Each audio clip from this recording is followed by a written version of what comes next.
Assalamu alaikum and welcome to This Week with Huzoor. We are honoured to present highlights of a virtual mulaqat where Hazrat Khalifatul Masih Ayyadullah Ta'ala bin Nasr al-Aziz graciously met with student members of Lajna Imaila from India last weekend.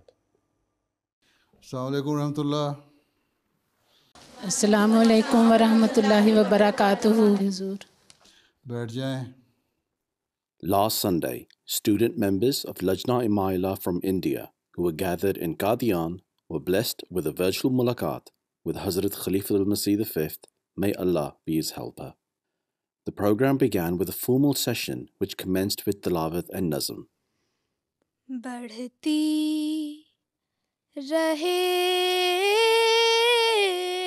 خدا کی محبت،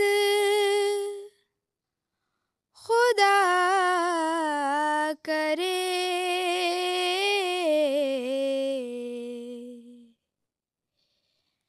حاصل ہو تم کو دید کی لذت، خدا کرے.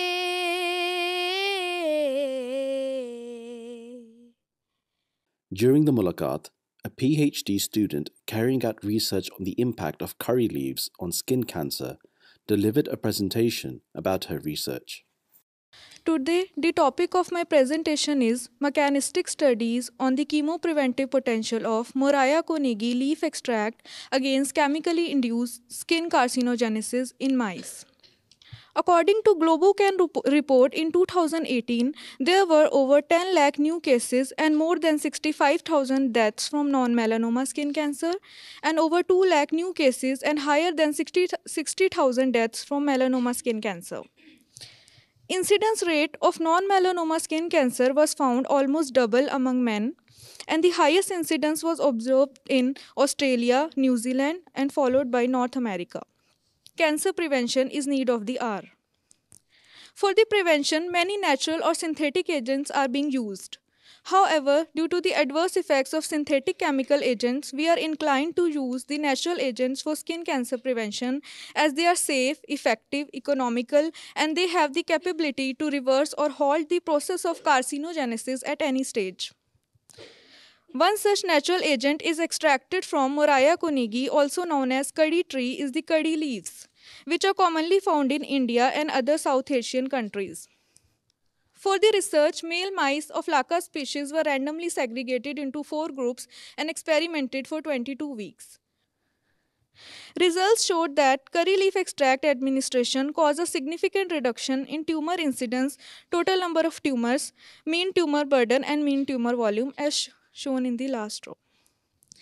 In the end, I humbly request our beloved Huzoor to please pray for me that my research turns out to be beneficial to mankind, and may my research be recognized internationally. Inshallah, I will continue the endeavor to serve the mankind to further my research. اچھا، تو یہ ابھی صرف experimental stage پہ ہے. ابھی آپ نے اس کی اپلیکیشن ہیومن بینگس پہ تو نہیں شروع کیا؟ نہیں حضور. یہ کیا کوئی ویڈ ہے جو وہاں ہوتی ہے یا پلانٹ ہے؟ کری ٹری، اینڈ اس کے لیوس لیے ہیں. اس کا استعمال لوکل لوگ کیا کرتے ہیں؟ حضور فلیور دینے کے لیے کھانوں میں ڈفرینٹ کوزینس میں یوز کرتے ہیں. جو استعمال کر رہے ہیں ان کے رزلٹ دیکھیں. اسکن ڈیزیزز یا کینسر اس میں کوئی فرق پڑتا ہے اس علاقے میں جہاں یہ استعمال ہوتی ہے زیادہ؟ یہ ریسرچ کیا ہے؟ عمومی طور پہ وائڈ اسپریڈ ہے اس کا استعمال یا صرف کسی لوکل کمیونٹی میں ہے زیادہ استعمال یا بعض پرٹیکولر ایریاز میں ہے اس کا استعمال؟ حضور انڈیا میں ساؤتھ انڈیا میں بہت زیادہ یوز ہوتا ہے، یہ لوگ کھانوں میں ساؤتھ انڈیا میں ہوتا ہے تو وہاں اسکن کینسر کم ہے؟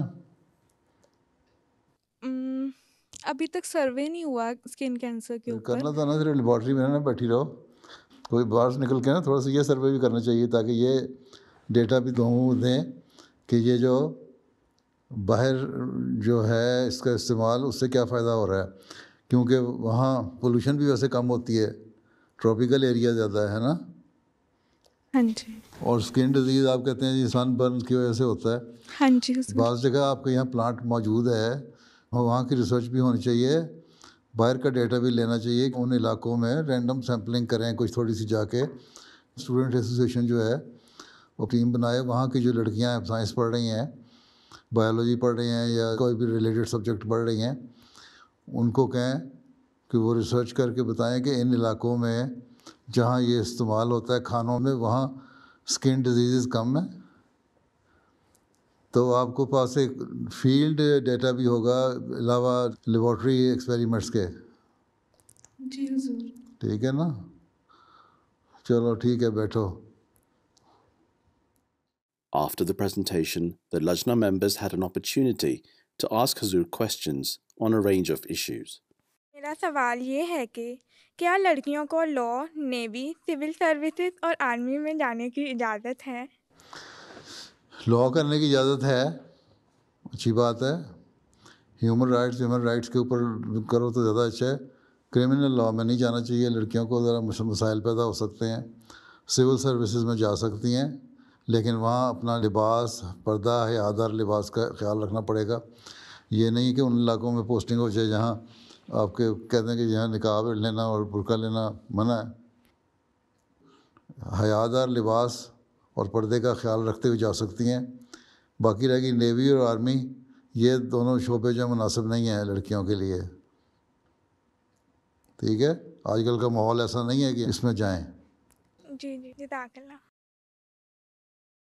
حضور سے میرا سوال ہے کہ جیسے انڈیا میں حجاب کو لے کر بہت مخالفت ہے، انٹرنس ایگزام کے وقت ہمیں ہمیشہ حجاب اتارنے کے لیے بولا جاتا ہے. حال ہی میں میڈیکل کے لیے ایک نیٹ کا ایگزام ہوا تھا، تو ایک بچی کو ایگزام میں بیٹھنے سے روک دیا گیا کیونکہ اس نے حجاب اتارنے سے منع کر دیا. ایسے میں اگر ایک احمدی بچی کو یہ سامنا کرنا پڑے تو کیا اسے حجاب اتار دینا چاہیے؟ بات یہ ہے کہ حجاب کی کیا تعریف ہے. اگر تو صرف سر ڈھانکا ہوا ہے اور چہرہ ننگا ہے تو وہ آپ کو کوئی نہیں روک سکتا. سر ڈھانکیں اور یہاں سے یہاں کے باندھ لیں تھوڑی سے نیچے، تو اس پہ میرا نہیں خیال کوئی آپ کو روکے گا. اگر اس کے اوپر بھی کوئی آپ کو روکتا ہے تو اس کو اوپر چاہیے پھر اپنا حیا کا اور لباس کا خیال رکھیں اور اس کے خلاف لیگل فائٹ کریں کہ ہمیں روکا کیوں گیا ہے. اس کے لیے وزارت تعلیم کو پھر چاہیے نا، پھر کوشش کرے ان لوگوں کو لکھے، ایڈمنسٹریشن کو لکھے اور پھر اپنے طور پہ بھی لیگل فائٹ کریں. جو خود اسٹوڈنٹ ہیں وہ خود بھی کریں. پہلی بات تو یہ ہے کہ کیا ریسٹرکشن ہے، کس حد تک ہے. ایک یہ ہے کہ نقاب سر سے پورا اتار دو، سر ننگا کرو، یہ تو کہیں بھی نہیں ہے. کئی عورتیں یہاں انڈیا کا جو معاشرہ ہے اس میں ہندو سکھ بعض ہیں ایسی جو سر پہ کو ڈھانک کے رکھتی ہیں. تو کس حد تک روکا جاتا ہے پہلے یہ ڈیفائن کریں. کئی سینٹرز پہ حضور اتارنے کے لیے بولا گیا تھا. کیا وہ کہتے ہیں اسکارف بھی نہ پہنو؟ جی. ان کی رپورٹ ہونی چاہیے. پھر نیچے کوٹ پہنا ہو، ڈھیلا لباس پہنا ہو، حیادار لباس پہنا ہو اور سر پہ دوپٹہ ہو، اس کے خلاف تو کوئی نہیں بول سکتا. وہ تو ہندو سکھ سارے لیتے ہیں. وہ دوپٹہ لے کے اپنا ٹیسٹ دے دیں، لیکن اپنا کیس فائٹ بھی کریں کہ ڈسکریمنیشن کیوں ہے. جب ہمارا رائٹ ہے کہ ہم اپنا پہنیں، کل کو یہ کہتے ہیں کہ سکھوں کو پگڑی نہ پہنو تم، یا ان کے اور لباس ہیں بعض، تو یہ تو غلط ہے. اس کے خلاف آپ کو آواز اٹھانی چاہیے، لکھنا چاہیے. اسٹوڈنٹ ایسوسیشن کو بھی اخباروں میں بھی لکھنا چاہیے کہ یہ کیوں ہوا. اور اگر انڈیویجول کیس ایسا ہوتا ہے تو اس کے خلاف لیگل فائٹ کریں.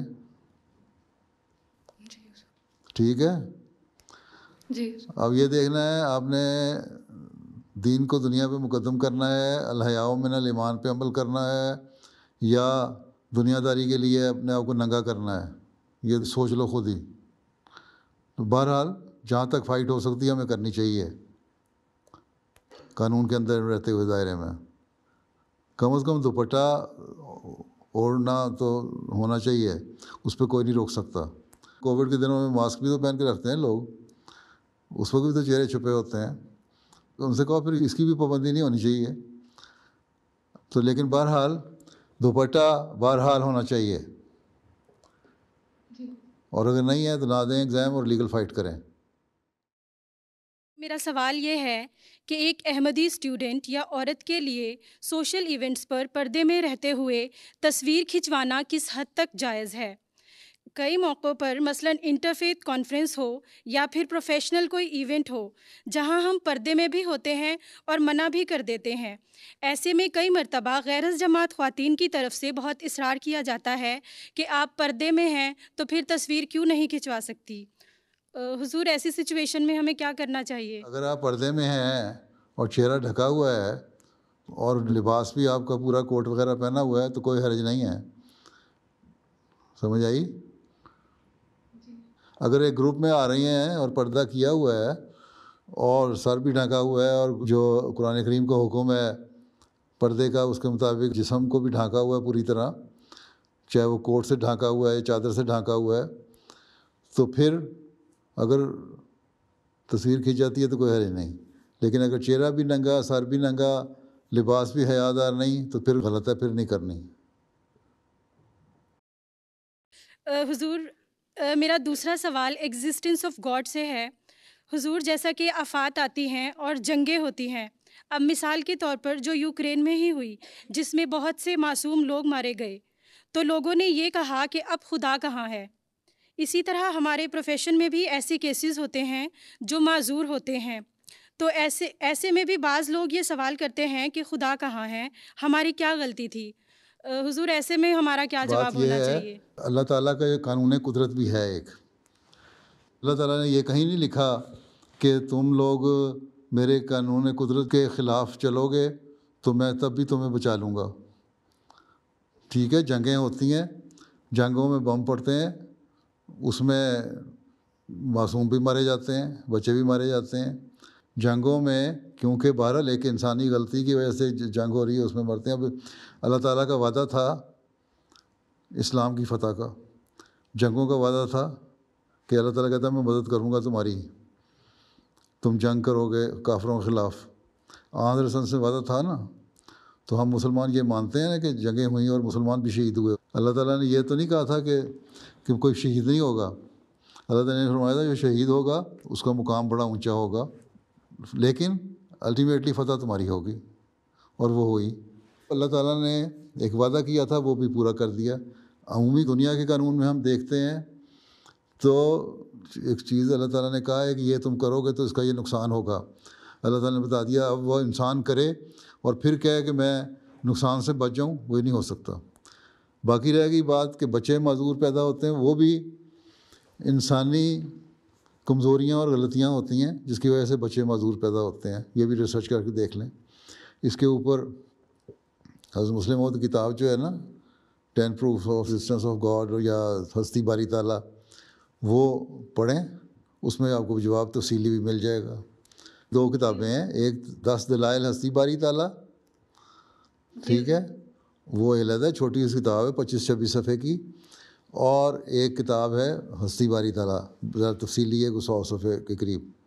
وہ دونوں پڑھیں، ان میں جواب بھی مل جاتے ہیں. اس میں آپ نے یہی بتایا ہوا ہے کہ جو معذور بچے پیدا ہوتے ہیں وہ کیوں ہوتے ہیں. سمجھ آئی؟ تفصیلی جواب آپ کو مل جائے گا. اور وہ بھی انسانوں کی غلطیاں ہوتی ہیں، بعض ماں کی کمزوریاں ہوتی ہیں، باپ کی کمزوریاں ہوتی ہیں، اس کا قدرتی نتیجہ یہ نکلتا ہے. لیکن اللہ تعالیٰ نے پھر جو ان کی کمزوریاں ہیں، انسانی پیدائشی کمزوریاں، اس کی وجہ سے ان کو کسی بات کا ذمہ دار نہیں ٹھہرایا، بلکہ ہم اس بات پہ یقین رکھتے ہیں کہ زندگی کے بعد اگلے جان کی زندگی ہے، وہاں ان کے لیے پھر آسانیاں پیدا کر دیتا ہے اللہ تعالیٰ. جبکہ جس کو صحت دیتا ہے اور پورے اعضاء سلامت رکھتا ہے، اس سے جو غلطیاں ہوتی ہیں اور ان کو وہ اللہ تعالیٰ کی حکم کے مطابق خرچ نہیں کرتا تو پھر اس کو سزا ملتی ہے. لیکن دوسرے جو ہیں جو ان چیزوں سے محروم ہیں ان کو سزا بھی نہیں ہے، ان کو اللہ تعالیٰ ریوارڈ دے دیتا ہے وہیں اگلے جان میں. ہمارا تو تصور اگلے جان کی زندگی کا ہے نا، تو وہ یہ تصور ہے. اس لیے بہرحال یہ دونوں کتابیں آپ پڑھ لیں، آپ کو اس کا تفصیلی جواب ملے گا. حضور سے میرا سوال یہ ہے کہ اگر ہمیں کبھی ایسے حالات کا سامنا کرنا پڑے کہ ملکی قانون یا اسلامی قانون میں سے کسی ایک کو چوز کرنا ہو تو ہمیں کیا چوز کرنا چاہیے؟ دین کو دنیا میں مقدم رکھنے سے کیا مراد ہے؟ ملکی قانون جو شریعت کے واضح حکموں سے نہیں ٹکراتا، وہ تو ماننا ہے ہم نے. باقی جو ہے اگر ملکی قانون ہمیں شریعت کے حکموں پہ عمل کرنے سے روکتا ہے، جس طرح پاکستان میں احمدی جو مسلمان ہیں وہ کلمہ نہیں پڑھ سکتے، ہم کہتے ہیں ہم ہر دوسرے ملکی قانون کی عمل کریں گے، لیکن یہ ہمارا ذاتی فعل ہے، مذہب کا معاملہ ہے، خدا کا معاملہ ہے، اس لیے ہم کلمہ کے اوپر یقین رکھتے ہیں، ایمان رکھتے ہیں. پاکستان میں قانون کہتا ہے جی احمدی نمازیں نہیں پڑھ سکتے، السلام علیکم نہیں کہہ سکتے، کوئی اسلامی شعار کا استعمال نہیں کر سکتے. وہ ہمارا حق ہے، وہ ہم کرتے ہیں، وہ ہم قانون نہیں مانتے. باقی جو قانون ہے جہاں ملک کے وفا کے ساتھ تعلق کا سوال ہے، ہم اس سے وفا کرنے والے ہیں. جہاں ملک میں امن و سلامتی کا تعلق ہے ہم اس کے ساتھ ہر جگہ اس کے لیے قربانی پیش کرنے کے لیے تیار ہیں، اور ہر ملک میں ہر احمدی کو یہ ہے. لیکن اگر وہ واضح شریعت کے احکامات سے ٹکرانے کے لیے ہمیں کہتا ہے تب ہم نے نہیں ماننا اس کو. ہندوستان میں تو کوئی ایسا قانون نہیں ہے. پردے کا لیے شروع یہاں ہوا ہے تو اس کے لیے فائٹ کرنا چاہیے آپ لوگوں کو. مستقل لابنگ کریں، ہر صوبے میں مہم چلائیں، احمدی مہم چلائیں، مرد بھی عورتیں بھی، تو ماحول پیدا ہو جائے گا آپ کے حق میں. آج نہیں تو 5 سال بعد، 10 سال بعد آخر اس قانون کو ریپیل کرنا پڑے گا، اس کو منسوخ کرنا پڑے گا ان کو. ٹھیک ہے، اپنے ساتھ ہندو اور سکھ عورتوں کو بھی ملائیں کہ دیکھو ہمارے حق مارے جا رہے ہیں. میرا یہ سوال ہے کہ آن لائن ٹیچنگ کے دوران جس میں ٹیچر کو سامنے موجود ہو کر پڑھانا پڑتا ہے، اس میں کئی بار اسٹوڈنٹس اسکرین ریکارڈنگ کر کے یوٹیوب پر اپلوڈ کر دیتے ہیں. اس سچویشن میں ایک احمدی لیڈی ٹیچر اپنے پردے کا کس طرح خیال رکھے؟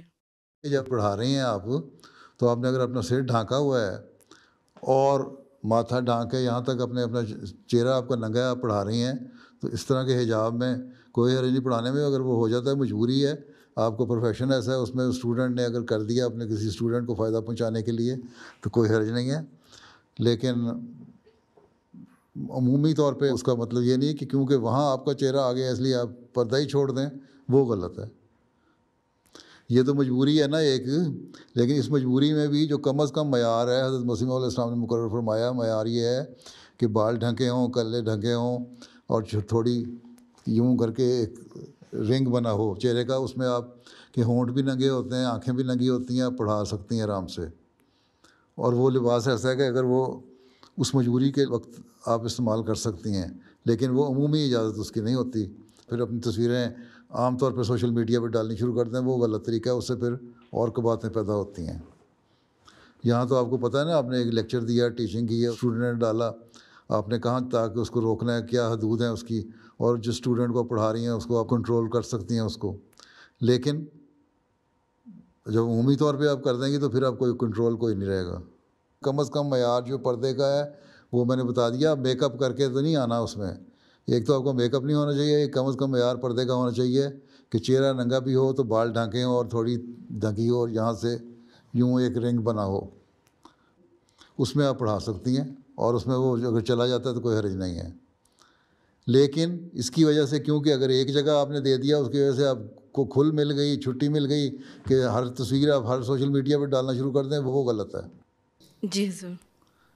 کس طرح اس کو روک سکتی ہیں آپ؟ جس چیز کی مجبوری ہے اور اس کا فائدہ ہے، پڑھا رہی ہیں آپ، ایک تو مجبوری ہے آپ کی کہ آپ نے پڑھانا ہے، دوسرا جو پڑھا رہی ہیں وہاں آپ کی کوئی گانے تو نہیں اس کو سنا رہی، نہ کوئی ناول سنا رہی ہیں، آپ تو اپنے مضمون کے متعلق پڑھا رہی ہیں نا. اس مضمون کے بارے میں کیا کوئی نکالے گا غلط بات؟ ہاں، آپ کی تصویر کو نکال کے اگر کوئی سوشل میڈیا پہ لاتا ہے تو آپ اس پہ کیس کر سکتی ہیں. کیوں آیا باہر؟ جہاں جس حد تک چھوٹ ہے، نرمی ہے، وہاں نرمی کا استعمال ہو جانا چاہیے. جو لمیٹیشنز ہماری ہیں ان کو اگر ہم توڑیں گے تو وہاں پھر خرابیاں پیدا ہوتی ہیں. چلو، السلام علیکم، اللہ حافظ. وقت بھی ختم ہو گیا آپ کا. السلام علیکم. وعلیکم السلام ورحمۃ اللہ وبرکاتہ. Those were highlights from a virtual mulaqat that took place last weekend. We now end with our final segment, the Friday Sermon Summary. In today's Friday sermon, Hazur, Ayyadullah Ta'ala bin Nasr al-Aziz, narrated various accounts of the companions of the Holy Prophet sallallahu alaihi wasallam. Towards the end of the sermon, Hazur, Ayyadullah Ta'ala bin Nasr al-Aziz, mentioned the tragic martyrdom of 9 Ahmadi Muslims in Burkina Faso and said that he would mention more details about this incident in his next sermon. ایک افسوسناک خبر بھی ہے، Burkina Faso میں ہمارے 9 احمدی شہید کر دیے گئے پرسوں. بڑا افسوسناک واقعہ ہے. انا للہ و انا الیہ راجعون. ان کے اور بڑے ظالمانہ طریقے سے ان کو شہید کیا گیا، لیکن ان کے ایمان کا امتحان بھی تھا اور جس پر وہ ثابت قدم رہے. یہ نہیں کہ اللہ تن فائرنگ کر کے، بلکہ ہر ایک کو بلا بلا کے شہید کیا. لیکن بہرحال اس کی تفصیلات کچھ آئی ہیں، کچھ آ رہی ہیں، اس لیے انشاءاللہ تفصیلی ذکر میں اگلے جمعے میں ان کا کروں گا. اللہ تعالیٰ ان سے رحم کا سلوک فرمائے، درجات بلند کرے ان سب کے. دعا بھی کرتے رہے. وہاں کے حالات ابھی بھی جو دہشت گرد جو آئے تھے وہ دھمکی دے کے گئے ہیں کہ اگر دوبارہ مسجد کھولی تو ہم دوبارہ آئیں گے، حملہ کریں گے. اللہ تعالیٰ وہاں کے احمدیوں کو ان کے شر سے محفوظ رکھے. بہرحال تفصیلی ذکر انشاءاللہ تعالیٰ آئندہ ہفتے کروں گا.